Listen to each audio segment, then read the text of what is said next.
This is Mona Lisa Baseball. A2 here. In this episode, we have the second half of A1's interview with A12. I hope you enjoy it as much as I did. I was watching 60 Minutes with my parents a couple years ago when Chase Arena was being built in San Francisco. One of the main guys from 60 Minutes was interviewing Joe Lacob, one of the owners of the Warriors. Yeah. And they were talking about ticket prices going up, and then they were standing in a box or something. And this was like on 60 Minutes. And he goes, so what's the cost for one game to sit in this box? And Lacob kind of goes, well, he goes, let's just say that you couldn't afford it. And then kind of chuckles to like the guy that was interviewing him. And it was just this chuckle that kind of like, I just turned off the TV and it was kind of like, really, it's just sickening to think about that you have this wonderful game, you make a stadium, people want to come watch, you make a bigger stadium, more people want to come watch, and you make a bigger stadium. And then so many people get into it that you're like, now we're going to televise it so that people that can't come to the game can watch it from their living room. And so you just start to grow and grow and grow. And at some point, it's like the professional sport of baseball, their customer was like a father-son, and then maybe it became a family. If you look at like that 60 Minute scenario, like you're building a new stadium and you want to reap back some of the benefits of the $1 billion that you spent on it, your customer is the television contract that you're going to get, and then what large corporations in your area are going to either sponsor the field or buy $100,000 per game box that they're going to like entertain their clients in. That to me is the owner's target customer, is television and corporate America. When they look at like the father-son that comes to the game and eats peanuts and throws them on the ground and gets a hot dog at the 7th inning and brings a glove to the game hoping that you catch a ball, I just don't think that that's a target customer anymore for baseball teams. And it's probably why it makes me so sad, is knowing that that is the heart and soul, and yet even at the very, very center and core of the game, they don't give a fuck. Probably the most likely person to be a lifelong fan is the kid that goes to a game with his mitt. Yeah, and I think that the truth is like, those owners probably do care about that kid and his father, and they'll say something like, of course we care about that. That's at the heart of the game. And you'll gather that they truly believe that, like this person who's probably, I would say most owners are probably baseball fans, right? I think that definitely previously was true. I don't know that it's true anymore. There's also a lot more ownership groups where it might not just be one guy. Right. It just seems to me that like the actions that they're taking show that that's not their target customer. Yeah.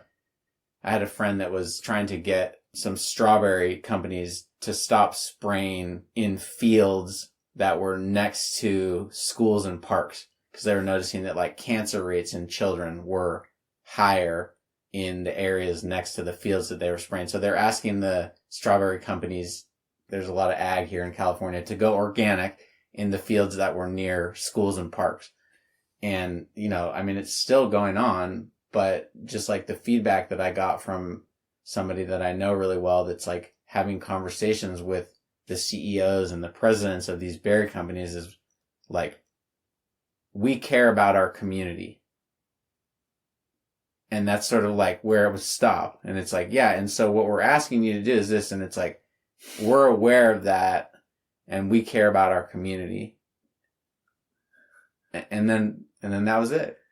And so it's like, okay, but until you like actually stop spraying, or like until you show me that a family of 4 can go to a baseball game and get some hot dogs for, like $100 or something, yeah, whatever it is.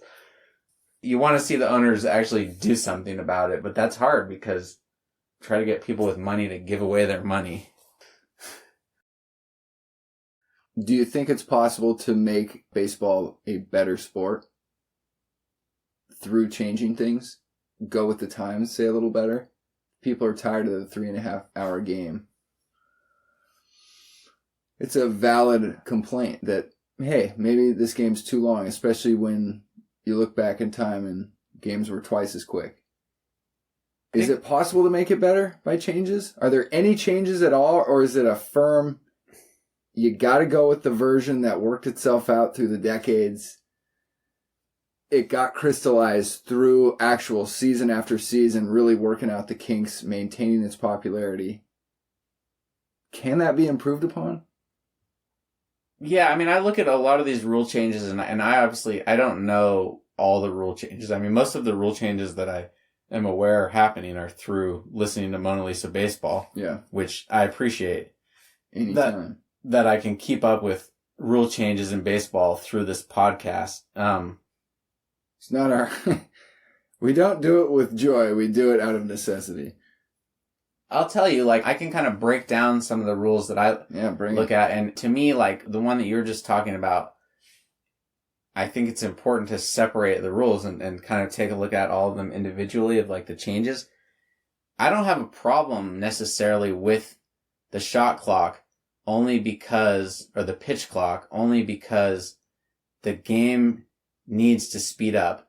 And I don't know how it would speed up, but I'll tell you, like, I have an example on some insight with that where as a college golfer and professional golfer, for some reason, American kids take longer to play golf than Canadian kids, and then even more so kids from the UK, like England and Scotland. I mean, it's really well known that, like, the people who invented the game say, like, you should be able to go around in 3 hours on 18 holes. If you read books about it, it's like... Standard. That's standard. Yeah. Like, hit your shot and you go, right? And then Canadians kind of, like, I think identify a little bit more with the Commonwealth of the UK. And so there's a little bit more of that influence. And then Americans, it's like, you know, our society kind of promotes this sort of, like, crazy level of individualism where, like, everybody thinks that they're, like, the center of the universe. I mean, that's a generalization, but what I noticed is that I was in that. I noticed myself as part of it, not as like, oh, I'm not one of those Americans. And I saw that when I moved to Canada. I moved to Vancouver when I was probably 30 years old or something like that. And I started playing professional golf on this sort of mini tour.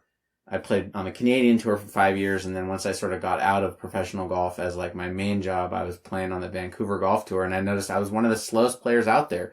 People were constantly waiting on me. And, you know, I would notice that our group would always fall behind, and I'd kind of look around and I would kind of go, man, I mean, if it's happening, if my group's falling behind every time, no matter who I'm playing with, I'm probably slow. And there's definitely players that were slower than me. But so what I just started doing is I just started playing faster. And I had the conversation with myself of like, is playing faster going to make me play worse? And let's go down this path of finding out. And I guess I was able to self-regulate it. So I don't know what in baseball could have self-regulated that, but I do think that, is there another way that they could do that besides a shot clock or besides a pitch clock? Probably. A2 said, as long as there's no rules against it and people feel like it helps them, say a pitcher moving slow, that's what people are going to do. He called it the prisoner's dilemma. I believe he's right, but the thing that I never really sensed was that baseball as a whole said, we got a real issue here. Everyone wants it to be faster. It used to be significantly faster. Let's just all recognize that we need to speed up. I really doubt that that ever happened in any way.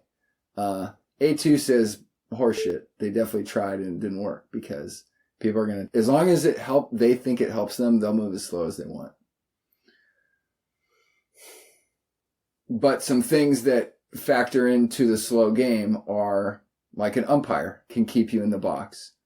Always asking for timeout between every pitch. I mean, I played in a little league where the ump's like, no, like we're playing, let's go, get in the box. And I think the umpire got their power taken away where we're here to represent the stars. If the star's in the batting box and digging his feet in and grandstand and make a big show of things, hey, our star's on television. We want that. We don't need an umpire being bigger than the game. But I think It's the exact opposite. I think it's keep the game moving. And the Nolan Ryan clip, he's ready to pitch, and then a guy steps out, and he's like, just clearly only wasting time. Very next pitch directly at him. It's not necessarily safe, but at the same time, it's, if we don't do this, we're going to get a clock. If a clock is dictating your drama, nobody would say that's baseball drama, is a clock ticking. There's so many self-regulating tools in almost every sport. I just think about like Chris Pronger in hockey, how everybody hates him. I remember him. You know, like you've got all of these guys in all these different sports that like just do all of these little things that kind of get under your skin. I mean, you know, I'm a Warriors fan, but like Draymond Green, it's like they just kind of like toe the line of sort of like they're not breaking the actual rules, but they're kind of like getting close to breaking them, and then people probably don't like the way that they're playing the game, like the integrity. And what's so cool about like most sports is that there's like, if you're on a pile on a football game and you're like at the bottom of a pile and like that guy is at the bottom of the pile that you hate, that plays the game with like not with a lot of integrity, it's like you don't think that people are going to like pull his hair and like, you know, punch him under the pile. I mean, it's like that just happens in every sport, which is so great. And so I think about like some of the rules changes that I've seen in baseball sort of like before this show. It was always interesting to me to watch how quickly there was a pitch thrown at somebody and like the umpire kind of steps out and then like that person gets a fine and then it's like warning here, warning there. And it's like next pitch, like this guy's disqualified, you know, he's kicked out of the game, and you're kind of going like, hold on a sec. These guys are regulating themselves. They don't like the way that this baseball player is playing the game, and the other team's letting them know to stop. Otherwise, you're going to take one in the ear. So, I mean, I just think that those are the things that, you know, I always kind of like back out too far, but it's like, listen to your elders, respect them. Like, they know what life's about, okay? And if you're out of line, your community members should let you know. And if we kind of lose that, then it's a scary state of the direction the world's heading. I'm always backing out too far. But it's like the elders in baseball, the people that have been there a while. I know that when I was a kid watching baseball 25 years ago, if a rookie does a bat flip that's too big, they might start a fight while he's running the bases. They're definitely going to be barking at him and probably going to take one off the hip the first pitch the next time he's up. And it's great. You can't come into the league and just pretend like you own the place. It's just not the way the world works. It's like a level of kind of like respect and, you know. It doesn't seem like respect is a valued commodity anymore, where it may have been before. And I mean, I'll hear things such as a TikTok star does something to someone in a subway to get attention versus like playing music in a subway that would get attention, that could uplift people. It's like, you know, this guy threw a pile of dog shit on someone, caught it on camera, got the reaction. Bam. Got what I needed, got the hits. There it was.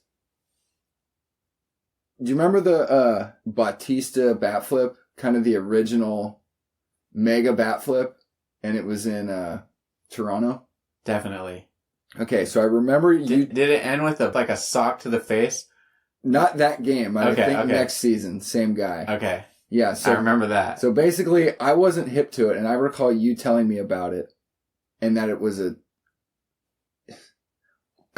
outrageous bat flip, but that you were down. I remember you saying that.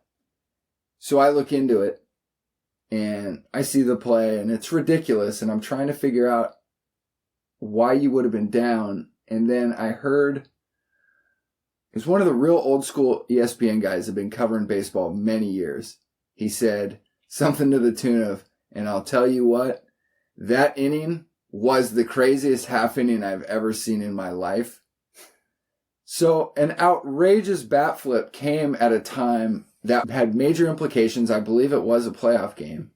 Right. And the emotion was so strong that the biggest bat flip anyone had ever seen happen in that moment.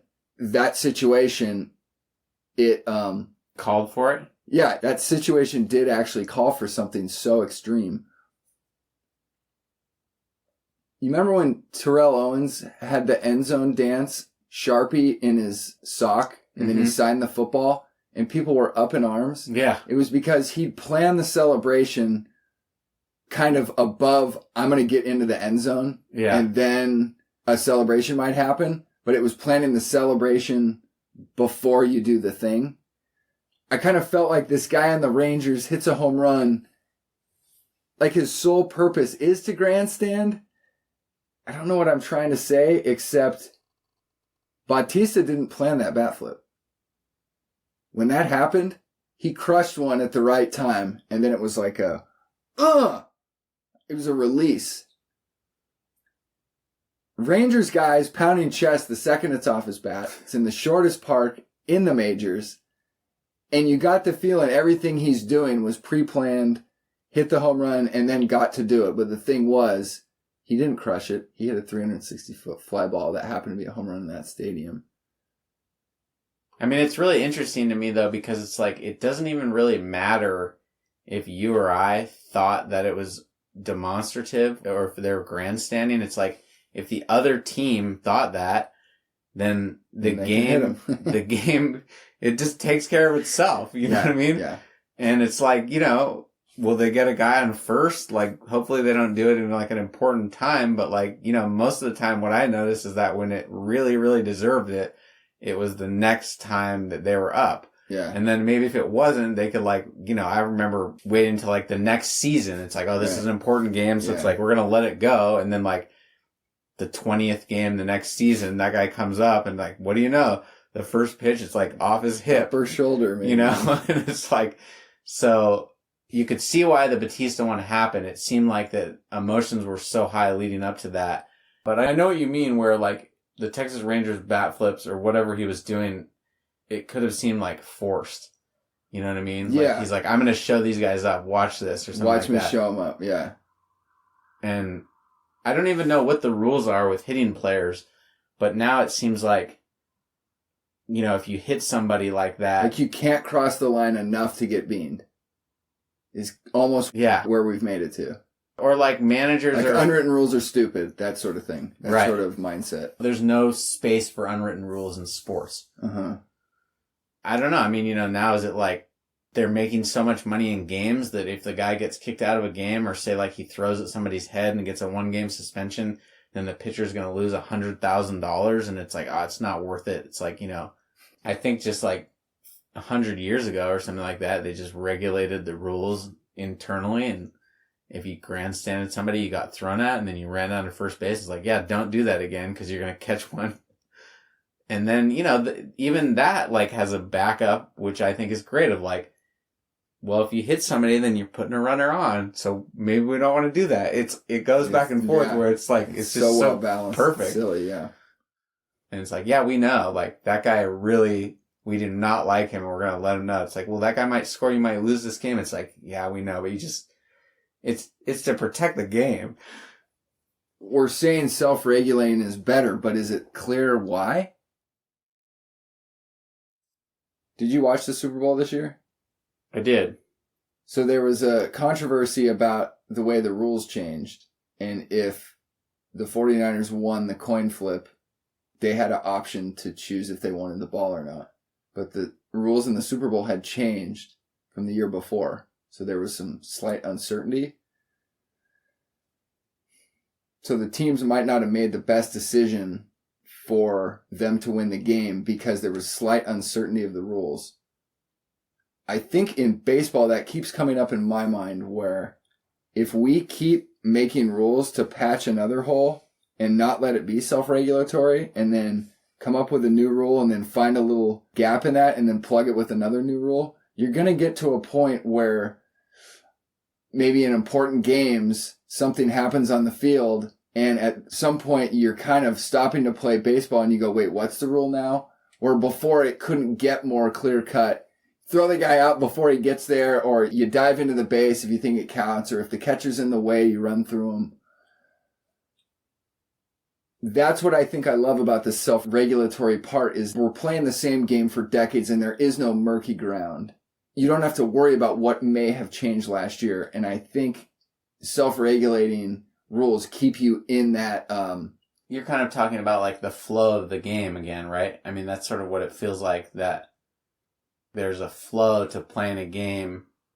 What an umpire is there to do, if you think about like an umpire, a referee, it's to resolve rules, situations, to kind of keep it moving. Yeah. I mean, you and I have both played basketball, is probably the most obvious example of like a pickup basketball game where like there's an argument about a foul, right?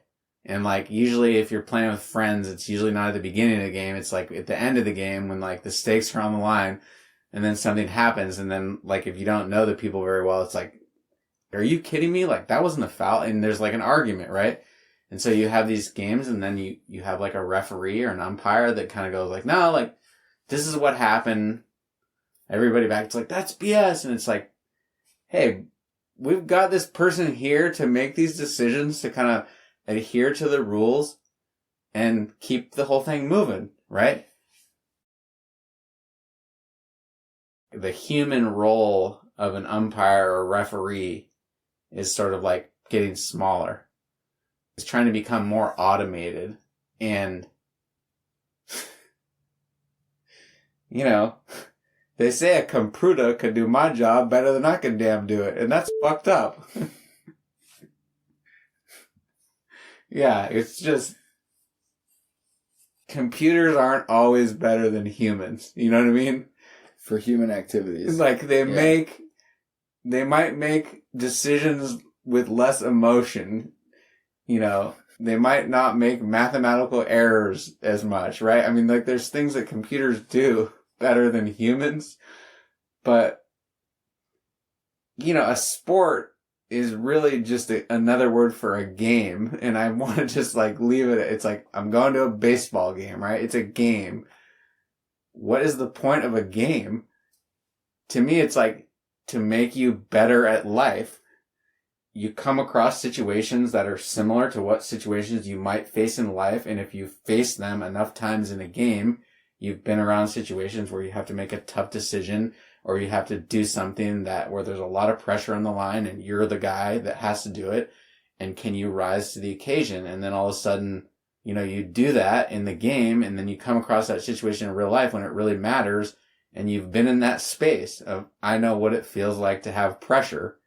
And guess what? I handle it. I mean, you think about like the best leaders in the world, whether they were 500 years ago and they were leading wars, or you think about like great leaders, it's like they are probably people that can like handle the most pressure with like grace and equanimity, right?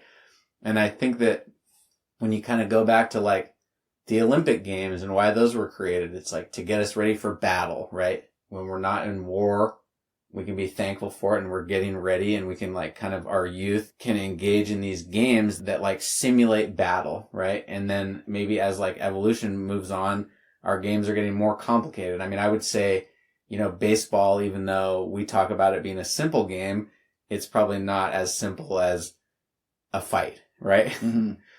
I'm trying to throw a baseball past you and you're trying to hit it with a wooden stick. And then there's people out there that are, you know, fielding it, and there's some rules, right? But it's not so simple as like put two people in an arena, fight to the death. See who walks out. Like, that's pretty simple. Yeah. In a society, you know, like we have these games that prepare us for situations in life. And I think sports are great for people, youth sports, somebody that's like a college athlete. There's definitely a lot of information out there about like success of those people in life, you know, in business, and like the ability to deal with pressure and the ability to be on time and make good decisions. I mean, it's not 100%, but I think, you know, doing those things and facing those situations where you feel pressure or you feel like, oh my God, there's people watching, and if I screw this up, I'm going to feel guilty. It's like, you know, I don't think that like guilt is a completely, totally negative thing to have happen. It's like, if I know my family's expecting me to do something and I drop the ball, I'm going to feel guilty. Like, is it bad to feel guilty? It's like, I mean, it could really make you check yourself. Keeps you in line. Yeah, you know, and if you do something in your community and you can anticipate feeling guilty, like, oh man, if my grandma finds out about this, you know, like, I'm going to really hear it, or I'm going to be embarrassed. And if that kind of keeps you making good decisions, I think that those are things that are really important about sports, is facing situations in sports and competition that get you ready for life. And I think that having computers make decisions, I mean, how many times in life do you get something that's unfair? You know, I wasn't speeding. Well, I had you clocked at this. It's like, I didn't do that. This isn't even my car. You know, like, that marijuana bag or something like that. It's like, that's not mine. Like, it could truly not be yours. But like, yeah, it's too bad. And it's just like, you have to face situations. So if an umpire in a game makes a wrong call and you're pissed off about it, I mean, is life fair? Well, a lot of people would say, hey, a strike's a strike. It shouldn't have anything to do with the umpire. I tend to believe everything is better having to convince a human, because you're never going to be able to convince a computer of anything. But if you want to see a true athlete work their magic, you're so artistic that you can do it in a way that might convince the umpire that something happened.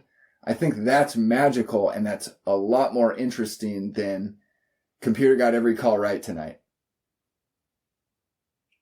It's like Greg Maddux used to get called the most amount of balls that he would get called strikes, because he was known, like angering. Yeah. He was known as never missing and like hitting the corners. And so like umpires would buy into that. It's like, this guy hits the corners. So anything that was close, it's like, you've already got the story. Corner. And I don't think, I mean, is that bad? It's like, he created that for himself. I know. And I hated it because I hated the Braves. And so it was really tough. It basically felt like it was impossible to beat Maddux. But now that I'm removed from those times, I'm disturbed that a nibbler, Tom Glavine type, can't possibly have the same success, because they'd sort of earned their way into the umpire thinking, well, he's a hell of a pitcher. Like, go out and beat him. He's so artistic with his misses that they're strikes. Mm-hmm. I always thought that was so fascinating, how you can earn the umpire's benefit of the doubt. It's happening in basketball a lot too, right? I mean, think about like LeBron James getting called for traveling, you know, or whatever. I mean, it's like, it just doesn't happen, right? Right. Yeah. You reminded me, my dad had mentioned that Wilt Chamberlain had never fouled out of a game, and that he played 20 years or something. And he was a center, so he's involved with all the plays. And I remember asking him, how could that never happen when that happens all the time in the current game? And he said, oh, it wasn't how he played the game. There'd be times where he had 5 fouls and he absolutely clobbered a guy. But the ref didn't be the guy that threw him out for the first time. So he would get away with stuff. And it kind of sounds like bullshit, but doesn't that make it more interesting, especially if your team comes in and beats Wilt Chamberlain? Not only is probably bigger and better than everyone, but also gets the benefit of the calls. Talk about an upset.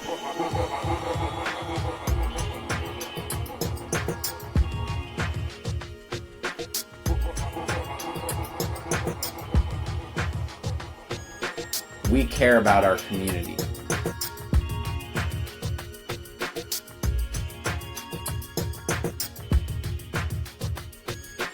Listen to your elders.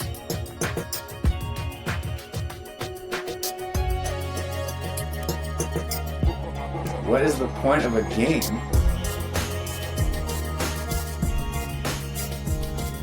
I think I got to the heart of it. Is life fair?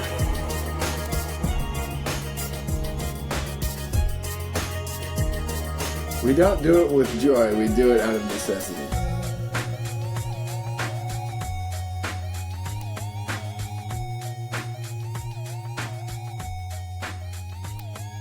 Let's just say that you couldn't afford it.